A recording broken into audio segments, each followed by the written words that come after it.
Let's keep this straightforward. I need documentation proving you're legally in the country. On what grounds are you asking me that while I'm pumping gas? If you can't confirm your citizenship right now, you're being detained. I'm a police lieutenant with 17 years on the... Late Saturday afternoon, just before 4:10 p.m., Calvin Brooks, a black man in his early 40s, stood alone at a nearly abandoned gas station on the edge of Lakewood Heights, slowly filling the tank of his dark blue pickup truck. The station sat at the intersection of Jefferson Avenue and Pine Street, quiet enough that the hum of the pump sounded unnaturally loud. No other vehicles, no pedestrians, no witnesses. What Calvin didn't know was that across the street, inside an unmarked gray SUV, 3 federal enforcement officers had been watching him for several minutes. Evan Rourke, seated behind the wheel, studied Calvin with focused intensity. At 35, Rourke had spent 7 years with a federal immigration enforcement unit and prided himself on what he called his instinct. To him, instincts mattered more than evidence. His partners, Luis Navarro in the passenger seat and Rachel Cole in the back, had learned not to question his judgment. "There," Rourke muttered, nodding toward Calvin. "He's alone." Navarro glanced around. "You sure?" Rourke scanned the empty lot again. "No cameras facing the pumps, no one around, let's do it." The SUV rolled in behind Calvin's truck, blocking the rear exit. Doors opened almost in unison. 3 figures stepped out wearing tactical vests clearly marked with federal lettering. Their positioning was deliberate, one to the left, one to the right, one straight ahead. Calvin froze for half a second. 17 years in law enforcement had trained his instincts too. This wasn't random. "Good afternoon," Rourke said flatly, stopping a few feet away. "Federal enforcement. We need proof that you're legally in this country." Calvin blinked, genuinely confused. "Excuse me, citizenship documents," Rourke repeated. Now, Calvin felt the familiar tightening in his chest, the same feeling he'd had too many times before. He kept his voice steady. "I'm an American citizen. Why am I being stopped?" "We don't have to explain," Navarro cut in. "Show your papers." Calvin glanced around the empty station. Escalation here would end badly. Slowly, carefully, he reached for his wallet. "I don't carry my birth certificate," he said evenly. "But I have my state ID." Rourke nodded. "Let's see it." Calvin handed over his Illinois driver's license. Rourke examined it far longer than necessary. Name, photo, address just blocks away, expiration date years in the future. He handed it back without comment. "That's not proof of citizenship," Rourke said. Calvin exhaled through his nose. "I just came from the grocery store. You expect me to carry federal documents everywhere. If you can't prove it," Cole said quietly, "you'll be detained." Calvin recognized the trap forming. He made a decision. "I'm not just a citizen," he said. "I'm a police lieutenant with the city department." Rourke's mouth twitched. "Is that right?" "Yes," Calvin replied, "and I can prove that too." He removed a second card from his wallet, an official department credential, photo, rank, badge number clearly visible. "Lieutenant Calvin Brooks." For the first time, the confidence on Rourke's face faltered. Navarro leaned in. Cole's eyes widened slightly. The ID was real, undeniably real. Rourke handed it back, his expression carefully neutral. "You're free to go." The 3 agents turned and walked away. Calvin released a breath he hadn't realized he was holding and turned back toward the pump. Fuel numbers climbed. His phone buzzed in his pocket, probably his wife checking in. It was over, or so he thought. Behind him, 15 feet away, 3 body cameras faced forward as the agents walked toward their vehicle. Then, in perfect synchronization, 3 hands reached up, 3 buttons were pressed, 3 red recording lights went dark.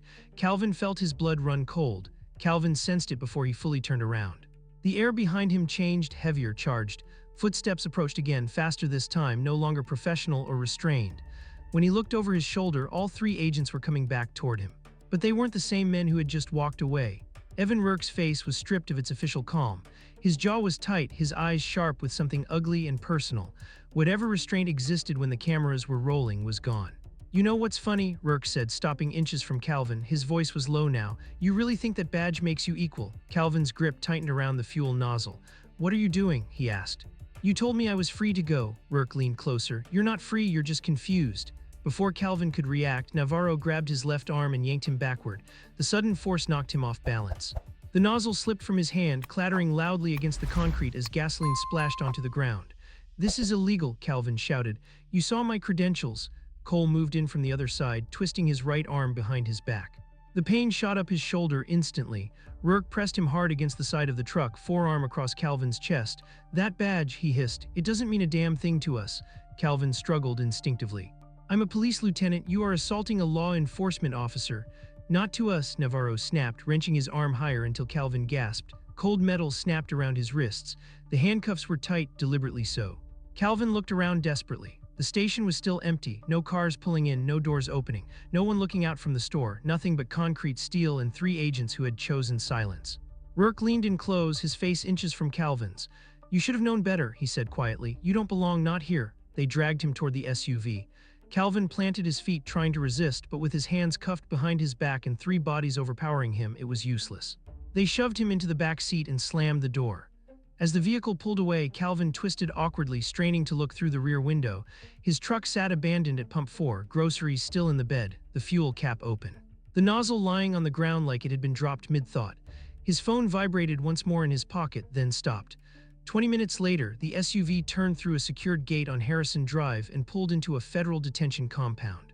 Calvin was hauled out through a side entrance, away from public view, past fluorescent-lit hallways that smelled faintly of disinfectant and stale air.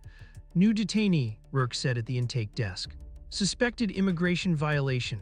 "I'm a U.S. citizen," Calvin said loudly. "I'm a police lieutenant. My name is Calvin Brooks. This is unlawful detention." No one responded. They processed him like a number, phone taken. Wallet removed, keys, watch, badge stripped away one item at a time, sealed into a plastic bag that disappeared behind the counter. Every symbol of who he was vanished. They marched him down a narrow corridor lined with steel doors and shoved him into holding cell 9. The door slammed shut, the lock clicked. Calvin gripped the bars. "I need a phone call. I have the right to contact my commanding officer." A guard walked past without slowing.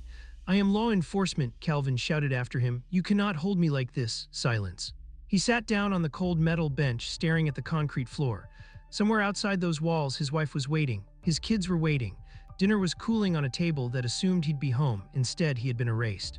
Arrested not for a crime, but for existing in the wrong place with the wrong skin when the cameras were turned off. Calvin Brooks sat on the narrow steel bench of holding cell 9, elbows on his knees, staring at the stained concrete wall as if it might eventually answer him. A digital clock mounted high above the corridor flicked forward in silent accusation. 2 hours, then 3. Each time he asked for a phone call, the response was the same, if there was a response at all. "Processing isn't complete. Sit tight. Someone will get to you." Calvin knew the tactic: delay, stall, let him sink deeper into the system until the truth no longer mattered. He'd seen it happen to others, people without badges, without connections, without anyone powerful enough to come looking. Only this time he was on the inside of the cage. He replayed the moment in his head over and over. The synchronized click of 3 body cameras going dark. That wasn't panic, that was planning. At 6 blocks away, in a small 2-story house on Willow Court, Tanya Brooks checked the oven clock for the 4th time in 10 minutes. 7:20 p.m. Calvin had left at 3:55 to grab groceries. He was supposed to be back before 4:30. Dinner had been pushed back once, then twice. Their daughter Alyssa, 13, sat at the dining table scrolling on her phone, glancing up every few minutes. "Did Dad text?" Their son Jordan, 10, sprawled on the living room floor with a game controller. "He's probably stuck in traffic," he said without much conviction. Tanya didn't answer. She had already called Calvin's phone 12 times. The first few rang until voicemail. The last 6 went straight to an automated message. "The subscriber you are trying to reach is unavailable." That wasn't normal. Calvin always answered, always, even during night shifts. Even in the middle of meetings. If he couldn't talk, he texted. By 7:45, the unease in Tanya's stomach hardened into fear. She opened the location-sharing app they'd set up years earlier, back when Calvin started supervising patrol units. Mostly for safety, mostly so she could sleep. She tapped his name, the map loaded, the pin appeared and her breath caught. Harrison Drive. She zoomed in, the label appeared beneath the address. Federal Detention Facility. Her hands began to shake. "No," she whispered, refreshing the screen. "No, no, no." The pin didn't move. Tanya didn't hesitate. She scrolled through her contacts and hit call on Deputy Chief Marcus Allen, Calvin's commanding officer, and a man who had trusted Calvin with his life more than once. He answered on the second ring. "Tanya," Allen said, distracted. "What's going on?" "Marcus," she said, voice breaking. "Calvin never came home. His phone is off. I checked his location. It says he's at a federal detention center." Silence. "What?" Allen said sharply. "I'm looking at it right now," Tanya continued. "It hasn't moved in hours. Why would my husband be inside a detention facility?" He was already moving. She could hear Key's footsteps. "That doesn't make sense," Allen said. "He's a citizen. He's a lieutenant." "I know," Tanya whispered. "That's why I'm scared." "I'm heading there," Allen said. "Right now. I'll call you back." At 8:35 p.m., Allen walked through the front doors of the facility, uniform pressed, badge visible, authority unmistakable. The intake officer barely looked up. "I'm Deputy Chief Allen with the City Police," he said firmly. "I'm here for Lieutenant Calvin Brooks. He was brought in this afternoon." The officer typed for a moment, then shook his head. "We don't have anyone by that name." Allen stared at him. "Check again." The officer shrugged. "No record." Allen pulled out his phone and placed it on the counter, screen glowing with the unmoving location pin. "Then explain why his phone is inside this building." The officer didn't look at it. Location data isn't always accurate, he said flatly. Alan leaned forward, voice dropping. Listen carefully. If you're holding one of my officers without cause, you're creating a federal crisis. The officer hesitated. Get your supervisor, Alan said. Now. For the first time that night, the wall of silence cracked. Deputy Chief Allen stood motionless at the intake desk, arms crossed, eyes fixed on the hallway beyond the security doors. The officer behind the counter avoided his gaze, fingers tapping nervously against the keyboard. Minutes passed. Then the door opened, two figures emerged from the back corridor. The first was Evan Rourke, the second was Calvin Brooks.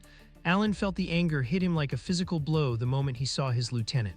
Calvin's jeans were creased and dirty, his gray shirt wrinkled from hours on a metal bench. Red marks circled his wrists where the cuffs had been too tight. His face was exhausted, but his eyes burned with controlled fury.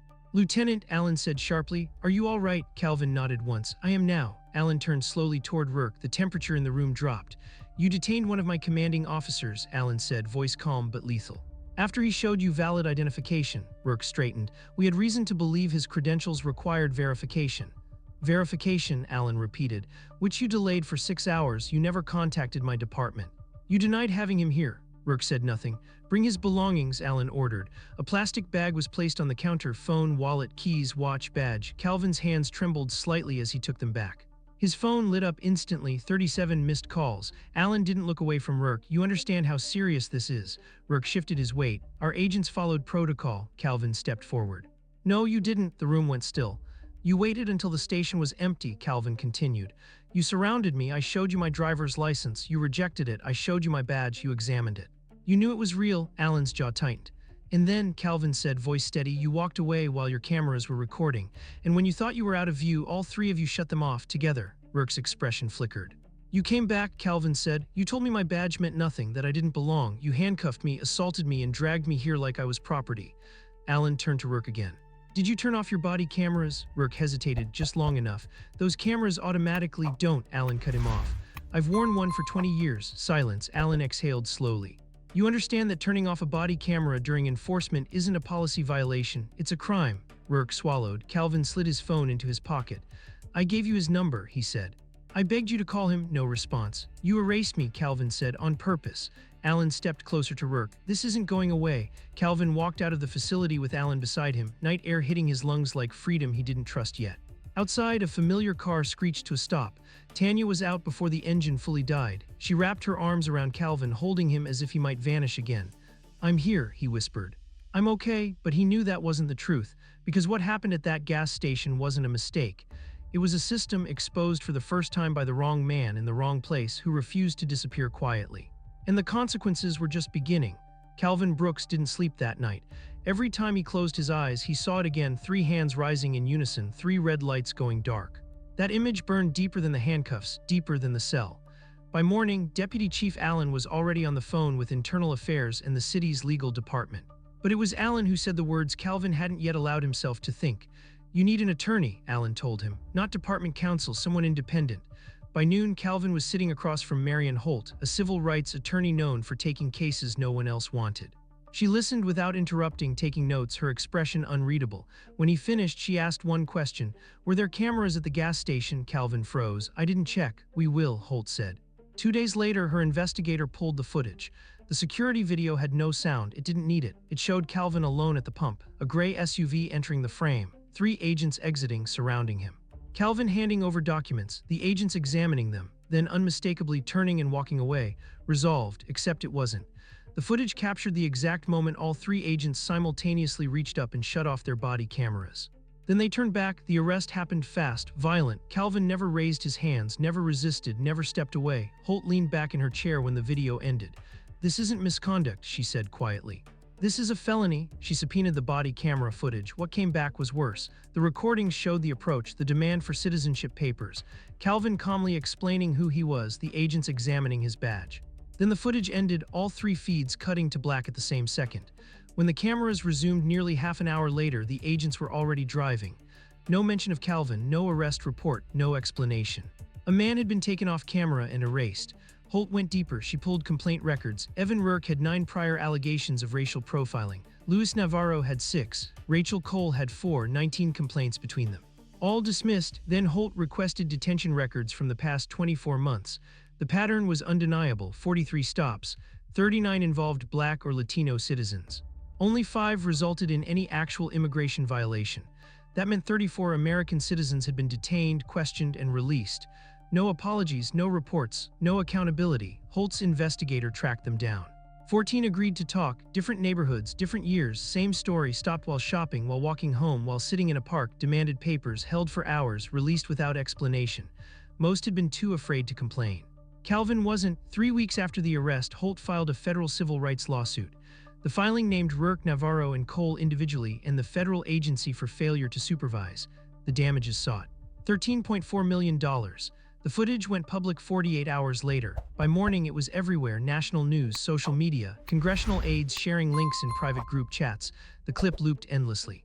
Agents walk away, cameras shut off, man dragged back into frame. The agency released a statement claiming the agents had acted within protocol. That statement lasted 12 hours. Then Holt released the body cam timestamps. 3 cameras, same second, same silence. The Department of Justice announced a criminal investigation before sunset. Calvin watched the news from his living room, Tanya's hand in his. "I didn't want this," he said quietly. Tanya squeezed his fingers. "You didn't choose it," she replied. "They did." And now the system that thought it could make him disappear was being forced into the light. The investigation moved faster than anyone expected. Within 10 days of the footage going public, all 3 agents were placed on administrative leave. Their badges were confiscated, their access credentials deactivated. The silence that had protected them for years evaporated overnight. Federal investigators reconstructed the timeline down to the second.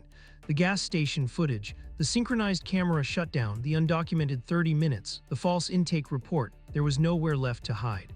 Under oath, supervisors were forced to admit what internal emails already showed: productivity metrics mattered more than legality. High detention numbers were praised. Questions were discouraged. Complaints were buried.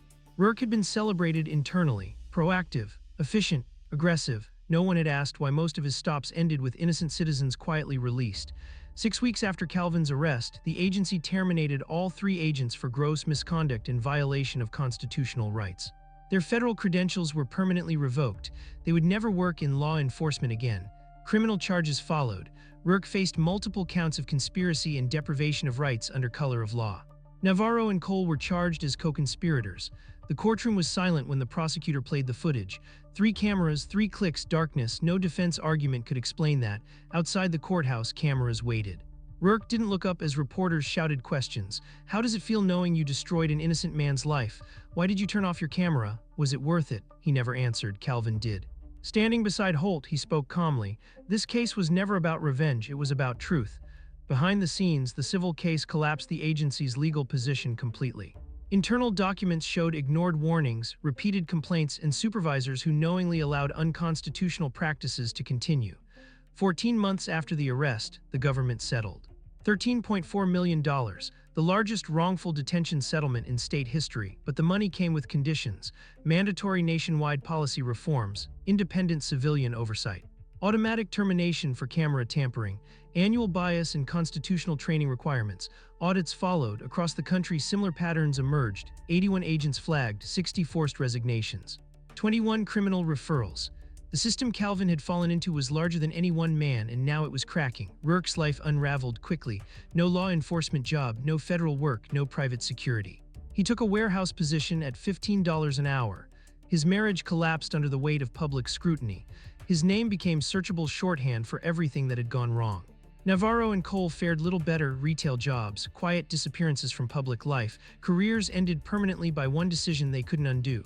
Calvin took a month of medical leave. He attended counseling. He listened more than he spoke. His department rallied around him, not with speeches but with presence. 18 months later, Calvin was promoted to captain, not as a reward but as recognition. He redirected part of the settlement into something lasting: a nonprofit legal fund dedicated to victims of immigration-based profiling. Within its first year, the fund helped dozens of people who had never believed the system would protect them. The badge hadn't protected Calvin, but his refusal to stay silent had protected others, and that mattered more. 5 years later, Calvin Brooks stood at the front of a quiet auditorium, watching a new class of recruits settle into their seats. The badge on his chest read Deputy Chief, but he rarely thought about the title anymore. What mattered was the lesson. On the screen behind him froze a familiar image: 3 federal agents walking away from a gas pump. The video stopped just before the moment everyone in the room already knew was coming. This, Calvin said evenly, is where the law was abandoned. No one spoke. That footage had become required viewing in academies, oversight hearings, and civil rights seminars nationwide. Not because it was shocking, but because it was deliberate. 3 trained officers knew exactly when they were about to break the law, and they chose darkness. After the settlement, the reforms spread further than anyone expected. Oversight boards gained real authority. Camera shutdowns became automatic termination offenses. Detention quotas were dismantled quietly, then publicly. Cases like Calvin's no longer vanished into filing cabinets. At home, life found a new rhythm. Alyssa, now 18, was preparing for college. She planned to study criminal justice, not to become an officer, but to understand the system well enough to change it. Jordan, 15, knew his father's story by heart, not as a story of fear, but of refusal. "You didn't let them erase you," he once told Calvin. That stayed with him. The foundation Calvin started grew beyond anything he'd imagined. Hundreds of people received legal representation. Some cases ended quietly. Others changed policies. All of them mattered. Not every battle was won. But none were fought alone anymore. As for Evan Rourke, his world had shrunk. 5 years on, he stocked shelves at a neighborhood market under a different last name, avoiding eye contact, carrying the permanent weight of a moment he could never undo. His face still appeared in training manuals, a warning. Calvin never celebrated that. "Accountability isn't punishment," he often said. "It's responsibility." The gas station still stood at Jefferson and Pine, new pumps, fresh paint. People passed through every day without knowing what had happened there. That was the point. The goal was never notoriety. It was normalcy, earned, protected, enforced. Calvin ended his lecture the same way every time. "If you remember anything," he told the recruits, "remember this: power doesn't reveal character when things are hard, it reveals it when no one is watching." He shut off the projector, light filled the room. And for the first time in a long time, that felt like justice.